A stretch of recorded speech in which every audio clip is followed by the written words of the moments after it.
ব্যর্থ মানুষ অন্যের সমালোচনা করে, সফল মানুষ নিজের সমালোচনা করে। ব্যর্থ মানুষ সবাইকে শেখাতে চায়, সফল মানুষ নিজে শিখতে চায়।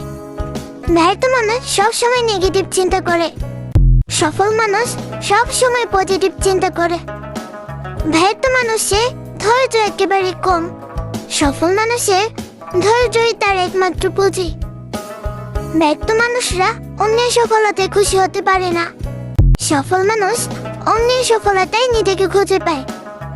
ব্যর্থ মানুষ একসাথে অনেক কাজ করতে চায়, দিন শেষে একটাও সফল হয় না। সফল মানুষ যে কোনো একটা কাজ খুব ধৈর্য সহকারে করে, দিন শেষে সফল হয়। ব্যর্থ মানুষ নিজের যোগ্যতা না বাড়িয়ে সবসময় অন্যের উপর নির্ভর করে। সফল মানুষ নিজেকে প্রতিদিনই ভেঙে করতে চায় এবং নিজের উপরে বিশ্বাস রাখে। সফল মানুষ নিজের স্বপ্নের কথা সবাইকে বলে দেয়, ব্যর্থ মানুষ নিজের স্বপ্নের কথা নিজের মধ্যেই রেখে দেয়। ব্যর্থ মানুষ অল্প কিছুদিন কাজ করে হাল ছেড়ে দেয়, বলে আমার দ্বারা সম্ভব না। আর সফল মানুষ যে কোনো কাজ বুঝে শুনে শুরু করে এবং সফল না হওয়া পর্যন্ত হাল ছেড়ে না।